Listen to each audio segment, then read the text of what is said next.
Chapter 106, North Sea Dragon King, Jiaolong Yin God, Power of the Demon Chart. Beihai Province. Located at the eastern sea entrance of the Great Zhou, it mostly relies on the sea, offering boundless views of the vast and infinite ocean. Due to its unique geographical location, it is very close to Dongye Province, one of the 10 Earths. Dongye is a province made up of islands, located on the sea. The countless islands and frequent trade of incoming and outgoing ships make it one of the most bustling provinces. In the past decade, a North Sea Dragon King began to terrorize the Beihai province. Any government office within a radius of 100 li, if they do not regularly sacrifice. Boys and girls may experience numerous drownings every year. The nearby villagers would ritualistically sacrifice many children to garner a peaceful year. At times, during severe droughts, this Dragon King would descend the rain, ensuring the local population survives and can continue their sacrifices. At first, this worked well enough when there were many impoverished families. With too many children they could not afford to raise, especially during times of war. Who could afford children when they couldn't even afford to support themselves? As time went on, people erected a stone statue for this Dragon King, naming it the Rain-Drawing Dragon King Temple. However, since the female emperor ascended to the throne this year, peace and prosperity has returned, everything is at rest, and the people's lives are stable. The Dragon King began demanding an even greater number of sacrifice victims, making even the villages hesitate with their sacrifices. Upon realizing these events, the higher-level government office started to take them seriously. The prefect's term is 3 years, and his promotion, transfer, or demotion is determined by the royal court's assessment.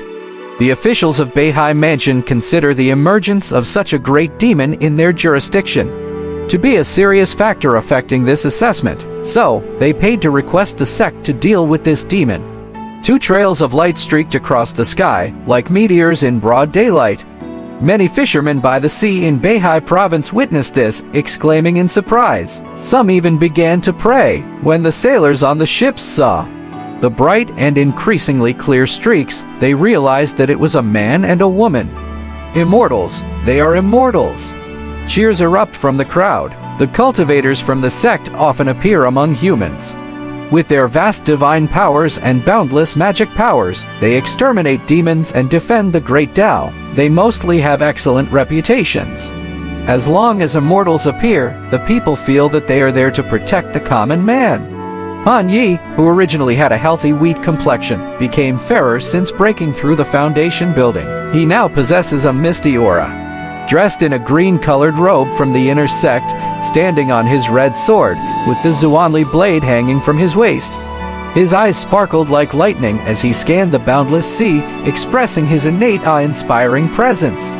Chu Shanyu, still unwilling to conform to the crowd, wore a white dress, held the ancient sword Kangbi, and had a white veil hanging from her dooli hat. Her ethereal celestial temperament and aloof appearance from worldly affairs caught many people's attention. Where is the local prefect now? Han Yi was the first to speak, asking a soldier in armor. I am the prefect of Beihai Mansion in the Great Zhou. I have been here waiting to welcome the 2 immortals. The prefect waited on the pier, quickly walked up to Han Yi, and greeted him with a friendly smile. Where is the Jiaolong in the river now? Chu Shanyu spoke indifferently, getting straight to the point. The so-called North Sea Dragon King, the god who brings ram, was nothing more than an insect in her eyes. One sword swipe to kill it, clean up, and return to the sect. Ah! The prefect of Beihai stumbled for a moment and then smiled with embarrassment, saying, the great demon naturally stays inside the big river. Every night, that demon Jiao will come out to harm people. Such a demon has been able to bring disaster for so many years. It is indeed rare. Han Yi commented so. He vaguely guessed the situation. Great Zhou is not without cultivators, but they are hardly seen in these remote places. Combined with local villagers' concealment, the situation became uncontrollable. After all, now a large number of the demon race are being blocked at the northern border. The primordial spirits of the Immortal Gate form a continuous wall to resist. The supreme existences within the demons, the emperors and kings among the demons, will never appear within the territory of Great Zhou. The local demons are just some small ones. How could they possibly be real great demons? In other words, you get what you pay for. Perhaps the Dragon Sparrow sect only sent disciples from the inner sect because the payment was too small, causing the previous batches of disciples to fail in fulfilling the task. If you only offer such a small amount of spirit stones and expect the sect to exert effort for you, how could that be possible? Direct disciples and true inheritance disciples have a high status within the sect, and ordinary people cannot invite them. Only the sect master can mobilize the esteemed true inheritance of a sect. You too might as well rest at the inn for a while. When the ritual sacrifice starts at night, the demon will appear. Then, I will invite you two to take action. In the inn, inside the bedroom, a man and a woman alone. Han Yi boredly taps on the table with his hands. Chu Shanyu, dressed in snow white, sits cross-legged on the bed, with her eyes closed and a mysterious white veil covering her face. They call it a Dragon King, but it's nothing more than a mudloach. Miss Chu, when do you think this monster will show up? I've been waiting for half the day, it's already nighttime, and there's still no sign of it. Han Yi supports his chin and sighs. Unfortunately, the other party does not respond to him. No longer wishing to embarrass himself, he stands up, approaches the bed, opens the door. A gust of spring night breeze follows, making his irritable mood more comfortable. Han Yi catches the aroma of roasted lamb and crispy fried cakes from the street, and his stomach rumbles unconsciously. He takes out an abstinence pill, just about to take it, then glances at the food stall outside and puts the pill away. The abstinence pill is tasteless, so it seems a waste to give it up. It's not as good as the aroma of lamb legs and pastries. The desire for a full stomach cannot compare to the satisfaction on the taste buds. Miss Chu, are you hungry? Not hungry. Chu Shanyu didn't open her eyes or speak, she just blandly transmitted her voice using true qi. Although the abstinence pill can fill the stomach, it has no taste. It's not as tasty as real food.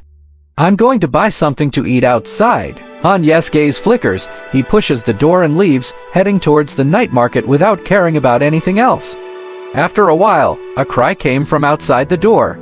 The lamb Isher. By the time Chu Shanyu opened her eyes again, she found a fragrant roast lamb and 2 pots of good wine had somehow appeared on the table. Han Yi had already rolled up his sleeves and started to enjoy his meal, showing no sign of the demeanor expected from a cultivator. What is meat without wine? He yanked open the stopper, slugged down a mouthful, and made a satisfying smack. The noise he made caused Chu Shanyu to glance sideways at him, her expression questing, is it really that delicious? Delicious, really satisfying. Do you want a leg? Han Yi laughed heartily, tore off a lamb leg, handed it over, and my mouth full, mumbled through the mastication. No, it's greasy and fishy, it's not clean. Chu Shanyu glanced at the leg and outright refused. Han Yi did not insist. He took a bite of the lamb leg and soon finished one. You really are. Chu Shanyu frowned, took a moment to think of how to respond, then said in exasperation, you're too carefree. Thank you for the compliment. I wasn't complimenting you. Han Yi quickly finished off more than half of the small lamb, took a pleasant sip of his wine, and then comfortably laid on the bed. He got up again to confirm, are you sure you're not eating? This roasted lamb leg tastes really good. I saved one for you, not eating. Chu Shanyu replied flatly. Well then, don't eat, huh? I'm a little tired. I'm going to rest and regenerate my energy. Make sure to call me if anything happens. Having said that, Han Yi lay down on the bed and fell asleep in no time. With Chu Shanyu present, he felt the mission was devoid of any difficulty. It was more like a vacation to him. Seeing his attitude, Chu Shanyu held her head in her hand, feeling rather helpless. They decided to share a room for the sake of convenient operation and to prevent unexpected situations. It wasn't meant for sleeping. For instance, during their last mission for the female ghost chamberlain, they were both separated. One of them got into trouble, and the other didn't know it until much later, nearly resulting in an accident. Looking at the neatly gnawed lamb bones left on the table, with just ample lamb leg remaining, Chu Shanyu slowly zoned out. She seldom ate terrestrial food. Since she was little, she survived on abstinence pills, and when there were grand events, the food served was always light. Her gaze returned to Han Yi, who fell asleep as soon as his head hit the pillow. After thinking for a moment, she decided to walk over to the table, pulled off a chunk of the crispy golden brown skin of the lamb leg, and carefully maneuvered it past her veil into her mouth. A burst of greasy meat juice exploded in her mouth, coupled with the savory taste of the lamb meat. The salt used was fine, so it tasted excellent. It was surprisingly delicious. "It's pretty tasty," Chu Shanyu said, flabbergasted. Meanwhile, in his sleep, Han Yi found himself in a pitch-black space. A phantom-like shadow appeared above him, causing the entire space to hum with noise. What the hell is this thing? With his increased strength, Han Yi's perception of energy was very sharp. He immediately moved away, making out the appearance of the phantom in the air. It was over a meter long, with a slender body like a snake, a hideous head similar to a dragon horn, and 4 claws on its body. Could this be that Jiaolong? This looks a bit like a soul. Could it be the Jiaolong's yin god? Han Yi wondered in surprise. He slowly mobilized his magic power. The radiant hue of the 5 elements gang was several times stronger, forming a layer of gang ki around his body to prevent the dragon soul from launching a surprise attack. How did the opponent appear in his dream? Hu Arayu, Thieves of the Jiaolong's yin god, was full of wariness. According to the original plan, today was the annual sacrificial day. He was supposed to devour the sacrificed boys and girls for his cultivation. The cultivator before him had profound magic power, and his vitality was strong and vibrant. He seemed not easy to deal with. "You're asking who I am?" Upon hearing this question, Han Yi felt much less tense. Turns out the opponent wasn't intruding into his dream. Then how did he get in here? Humph! These human ants dare to set up an ambush for me. The Jiaolong's yin god had a look of resentment in his eyes. He suddenly realized that the world he was in was a trap against him. It must be a trap set by those guys from the Immortal Gate, reneging on their promises and undermining him.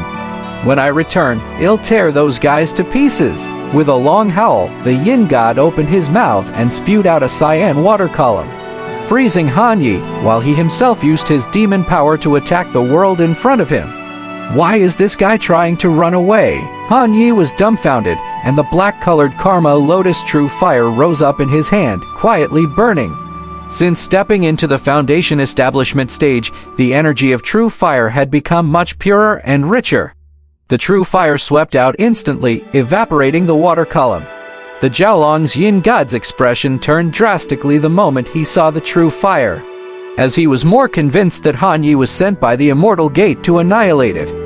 Then with a roar, he transformed into a cyan Jiao Claw primordial spirit, ready to flee. However, at that very moment, in the pitch-black world, a colossal crimson dragon eye appeared, filling up all the space. Bang! A huge dark dragon claw dropped from the darkness, smashing the Jiaolong's yin god into pieces. The dragon's eye turned, and after coldly staring at Han Yi, it slowly closed, and the whole world was once again plunged into darkness.